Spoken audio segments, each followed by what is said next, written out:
Imagine standing at the base of Mount Everest, the air thin, the silence broken only by the crunch of snow under a $1,000 boot. But instead of grizzled climbers roped together in grim determination, you're surrounded by luxury brand oxygen masks, satellite phones, and a Sherpa handing someone their latte. Welcome to the new Everest, where the challenge isn't survival, it's logistics. Helicopters drop clients halfway up, tents are heated, chefs prepare 3-course meals, and some people train harder for the Instagram caption than for the climb itself. In 1953, Edmund Hillary became the first confirmed human to summit Everest. When asked why he did it, he famously replied, "Because it is there." Today, the more fitting answer might be, "Because I could afford it." Climbing Everest used to be the ultimate test of human endurance, willpower, and grit. Now, if you've got the cash, you can skip the grit and keep the Wi-Fi. It's not uncommon to see someone post a selfie from the death zone with #blessed in the caption. Not because they survived, but because the lighting was perfect. And while it might sound like a joke, it's deadly serious. In 2019, 11 people died on Everest, not from avalanches or storms, but from traffic. Yes, traffic. A literal human jam near the summit. Climbers waited in line like it was a Black Friday sale, except up there, the only doorbuster is your own oxygen tank running out. You see, Everest isn't just a mountain anymore. It's a business, a booming one. Expedition companies now offer express packages where you skip the toughest parts. Kind of like skipping leg day but still flexing in the mirror. Some even offer Everest in 7 days. Because what's a once-in-a-lifetime achievement if it doesn't fit neatly between quarterly board meetings? But here's the kicker. All this convenience comes with a cost. Not just the $100,000 price tag, but a cost to the mountain, to the Sherpas risking their lives, and to the soul of adventure itself. Because when Everest becomes something you can buy, it stops being something you have to earn. It's the highest point on Earth. But for the ultra-wealthy, Everest isn't just a mountain. It's a milestone, not of altitude, but of achievement. In a world where almost everything can be bought, Everest still feels like something that has to be earned, even if that feeling comes with an oxygen mask, a support team, and a helicopter standing by. The truth? Everest has become the ultimate flex. For the rich, it's no longer enough to drive a supercar or vacation in the Maldives. Those things are too easy, too common. But climbing Everest, that still has mystique. That still carries weight. You don't just post a selfie from the summit, you post an identity, an aura. It says, "Look what I endured. Look how far I'm willing to go," even if someone else carried your gear the whole way. For some, it's a midlife crisis and crampons. For others, it's a personal rebrand. Executives, influencers, royalty, they all come here chasing something. Legacy, respect, a story, something raw in a life that's become too polished. And Everest sells exactly that. A struggle you can schedule between board meetings, an ordeal with catering. But the real reason the rich are coming? It's the only place left where pain feels like proof, where hardship isn't failure, it's currency. And that illusion, that romanticized suffering, is now big business. So how much does it actually cost to stand on the roof of the world? Well, for some, Everest is the most expensive selfie they'll ever take. Basic guided climbs start at around $40,000, but let's be honest, the people we're talking about don't do basic. The real action is in the VIP lanes, heated tents, Michelin-level meals, unlimited oxygen, personal Sherpas, satellite Wi-Fi so they can live stream their suffering. All that, that's a 6-figure trip. And the high rollers, the billionaires and boardroom warriors, don't blink. Because to them, Everest isn't a test, it's a transaction. But the money isn't the wildest part. What's wild is the doping. Yes, doping. Not in some shady underground way either. We're talking about xenon gas, a substance originally used in anesthesia and banned in professional sports because it boosts red blood cell production. More oxygen in your blood equals better performance at high altitudes. Sound familiar? Now, wealthy climbers are using xenon to simulate acclimatization before even stepping foot in the Himalayas. They don't suffer. They prep in luxury altitude chambers, breathing like astronauts. It's Everest without the hardship, and it's becoming normal. Let that sink in. People are literally doping to reach the summit. not to break a record, not to win a race, but just to say, I did it, without earning it. The irony? On a mountain that's supposed to strip you bare, expose your limits, your strength, your will, the new goal seems to be avoiding all of that, buying comfort, shortening struggle, outsourcing grit. But no amount of money or gas changes one thing. Everest doesn't care who you are, and it never will. From a distance, Everest looks pure, majestic, silent, godlike. But get closer, and the illusion falls apart. The snow isn't untouched, it's stained. The silence isn't peace, it's pressure. Because behind the photos and the pride lies something darker. Everest is suffocating under the weight of its own popularity. Let's start with the garbage, literal tons of it. Old oxygen bottles, ripped tents, broken ladders, shredded gear, all left behind by climbers too tired, too careless, or too comfortable to carry it back down. And it's not just an eyesore. When the glaciers melt, microplastics and chemicals leak into the drinking water for nearby villages. The world's tallest mountain is turning into its highest trash dump. And then there's the human waste. More than 800 people attempt Everest every year, spending weeks at altitude. That's a lot of deposits. So much, in fact, that new rules now force climbers to carry their own poop down in biodegradable bags, a system that sounds better than it smells. The government even had to set up poop checkpoints. Imagine climbing into the death zone and being stopped by an officer asking, "Excuse me, sir, where's your feces bag?" It would be funny if it weren't so tragic, because what's happening up there isn't just about bad hygiene, it's about respect, and a growing number of climbers aren't showing any. They treat Everest like an adventure park, not a sacred place, not a dangerous wilderness, not a final frontier. Just another box to tick, another story to post, another thrill to rent. From a distance, Everest still looks like a miracle. Pure, untouchable, a frozen monument to human ambition. But get close enough and it doesn't look so sacred anymore. It looks like what it's becoming, a landfill in the sky. Let's not sugarcoat it. Everest has a trash problem, a very literal one. Tents, broken ladders, oxygen bottles, food wrappers, even old climbing boots, all dumped and forgotten.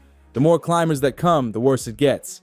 And while not every climber is to blame, the worst offenders tend to be the ones paying the most.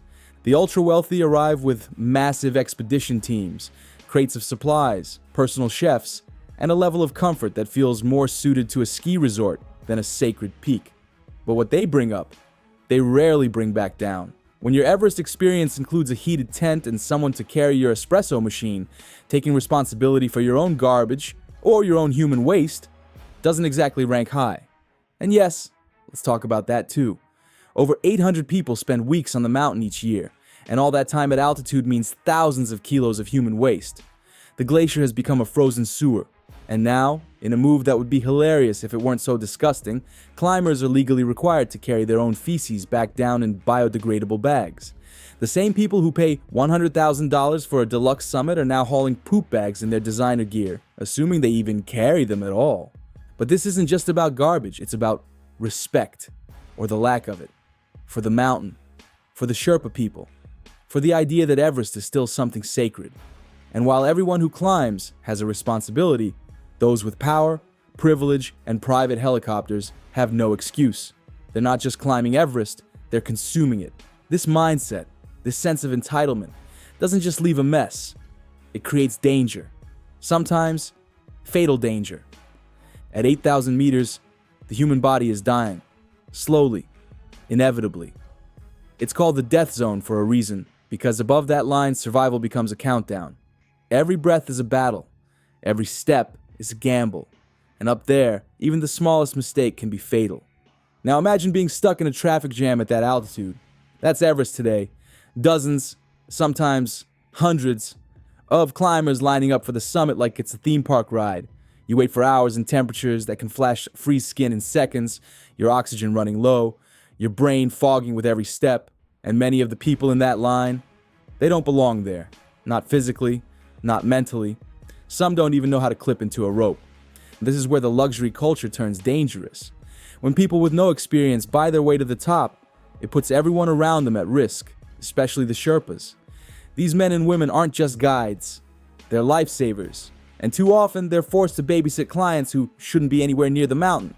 When the rich climb Everest, it's the Sherpas who carry their loads. And when the rich get in trouble, it's the Sherpas who pay the price. There are stories of Sherpas giving up their own oxygen to save struggling clients, of carrying people down when they could barely walk themselves, of risking their lives again and again, for people who treated the climb like a luxury vacation with a dramatic view. And the tragic irony? Many of those same clients will step over a dying climber on their way to the summit.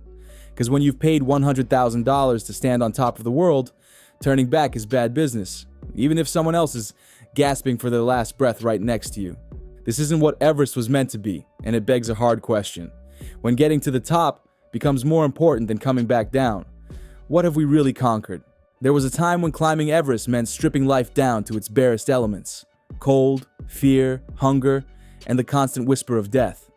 It was raw, brutal, pure. But today, for those with the right bank account, that struggle has been smoothed out.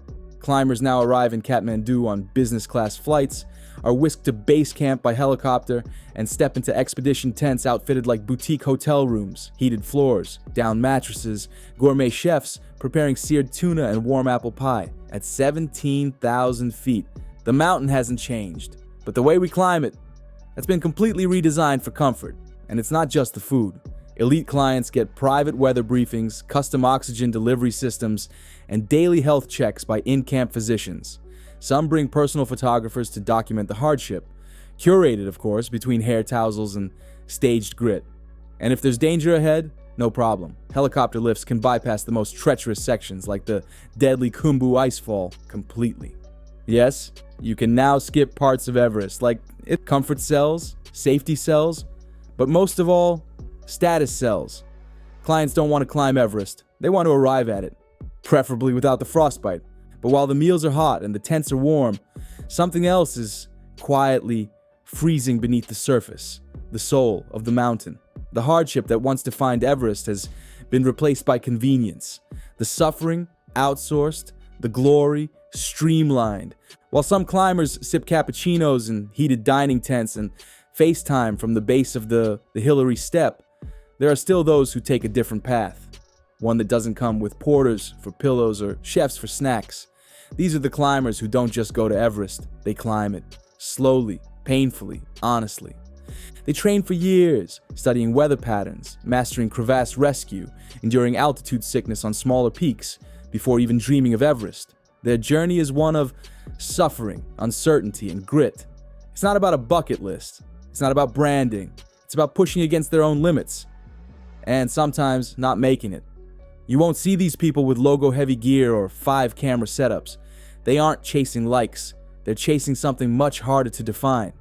Maybe meaning, maybe humility, maybe that whisper in the wind that says, "You earned this." And here's the irony. These are often the people who quietly turn around before the summit. They know when it's time to stop. They know Everest isn't a trophy. It's a test, one you don't always pass by reaching the top. But in a world obsessed with reaching the summit at any cost, their restraint is the most radical act of all. Because while comfort climbs may look good on social media, Everest was never meant to be easy. That's the whole point. Everest was never supposed to be a luxury destination. It was supposed to humble you, to make you feel small in the face of something impossibly vast. It was never about conquering the mountain. It was about confronting yourself. Ask any true mountaineer and they'll tell you, the summit is just a moment, a fleeting breath in a place humans were never meant to be. What matters more is everything it took to get there. The pain, the doubt, the fear, and the grit that dragged you through all of it. That's the Everest people used to climb for. Not glory, not headlines, just the personal proof that they could endure. And somewhere along the way, we lost that. The mountain became commercialized, romanticized, packaged for profit. Climbing turned into consuming. The idea that Everest should strip you down, test your spirit, was replaced by a checklist mentality. Summit, selfie, fly home. But if Everest is anything, it's a place that's meant to break you before it lifts you. It doesn't care how rich you are. It doesn't care how many Instagram followers you have. Up there, status vanishes. What's left is the truth. The cold, the wind, and whether or not you have the strength to keep going. So how do we fix this? How do we return Everest to what it once was? Not just a peak, but a proving ground. It starts with mindset. Everest isn't supposed to be convenient. If it's comfortable, you're doing it wrong. Climbing it should mean something deeper than checking off a list or earning bragging rights over cocktails in Dubai. It should demand sacrifice, not upgrades. Endurance, not entitlement. But beyond the mindset, it's also about action. Some climbers are already choosing simpler, more respectful ascents. Smaller teams, less gear, no shortcuts. They don't outsource the struggle. They embrace it. And they carry not just their own packs, but the weight of Everest's true legacy. Governments and expedition companies can help too. Tighter permit restrictions requiring prior high-altitude experience, limits on the number of climbers per season, stricter waste enforcement that actually gets enforced, not just for show. Because if Everest is going to survive this boom, it needs boundaries. And maybe most importantly, we need to change what we celebrate. Stop idolizing the climber who bought the summit. Start honoring the one who turned back. Stop glorifying speed ascents and luxury gear. Start admiring those who took the long road, failed, tried again, and grew from it. Because Everest isn't a brand. It's not a business card. It's not something you buy. It's something you give yourself to. Fully, painfully, and without a guarantee. And that's what makes it beautiful. Everest isn't dead, but it's on life support. And we're the ones pulling the oxygen mask off. The mountain is still there, towering and indifferent. The winds still scream across the ridges. The death zone is still just as merciless. What's changed isn't Everest. It's us. How we treat it. What we expect from it. What we take from it. But here's the good news. Not everyone's just watching it fall apart. In recent years, Nepalese authorities have started cracking down. New rules require climbers to bring their waste back down. Yes, including human waste. And they're considering stricter limits on how many climbers can attempt the summit each year. There's even talk of requiring prior high-altitude experience before you can get a permit. Common sense, right? But on Everest, it's revolutionary. Some expedition companies are stepping up too. A few are offering clean climbs, low-impact expeditions that focus on sustainability, not speed. Sherpa-led groups are cleaning up decades-old trash as a part of summit attempts, bringing down kilos of waste, along with their gear. These aren't just climbers, they're stewards of the mountain, but these efforts are still fighting against the flood. Because as long as there's money to be made, Everest will keep being sold. As long as people pay more for comfort than conscience, the problem will persist. Cleaning up Everest isn't just about garbage, it's about ego. No rule, no permit, no cleanup crew can undo the damage if climbers still show up with the wrong mindset. Because Everest isn't broken by ice axes or crampons, it's broken by entitlement. By the belief that money equals merit, that discomfort can be outsourced, that risk is optional. The real change starts long before anyone steps onto the Khumbu icefall.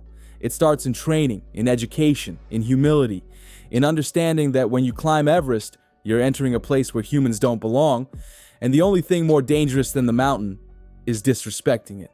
Maybe that means fewer people climb it each year. Maybe that's a good thing. Maybe it means expedition companies stop catering to every comfort and start asking harder questions. Have you climbed above 6,000 meters? Do you understand what altitude sickness really feels like? Can you carry your own gear? Not everyone should be on Everest, and that's okay. That's what makes it Everest. And maybe the rest of us, the viewers, the fans, the media, stop glorifying the flashiest, fastest, most expensive climbs and start celebrating the quiet ones, the thoughtful ones, the respectful ones. Because if Everest is going to survive as a place of wonder, of challenge, of awe, we have to stop trying to tame it and start remembering why we were in awe of it in the first place. The final question, what did it cost to stand on top? Reaching the summit of Everest used to mean something sacred, a moment earned through months, even years, of pain, preparation, and personal sacrifice. But today, for many, it's become just another trophy, another photo, another notch on a luxury adventure belt. But here's the truth no one posts in the captions. For every climber who reaches the top, someone else carries their burden. Sometimes that's literal, a Sherpa hauling 3 times the weight through hurricane winds. And sometimes it's deeper. It's the loss of what Everest used to represent. And so we're left with the final question. What did it really cost? Not just in dollars, though those are staggering, but in meaning, in respect, in risk, in lives. Because the more Everest becomes something you buy, the less it becomes something you become. There's a quote by Reinhold Messner, the first man to climb Everest without supplemental oxygen. He said, "Mountains aren't fair or unfair.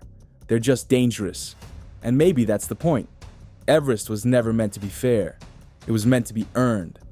But the moment we stop treating it that way, the moment we try to cheat the climb, to soften the struggle, to shortcut the summit, we lose more than the challenge. We lose the mountain itself. So here's to those who still climb it the hard way, who fail, who turn back, who carry their weight, and sometimes someone else's, because they're the ones keeping Everest alive. And maybe the future of Everest doesn't lie in fewer climbers, but in better ones. Ones who remember the summit is a privilege, but the mountain is a gift. You don't conquer Everest, you borrow it. For a moment. And when you leave, it's not the summit you carry with you. It's who you became on the way up.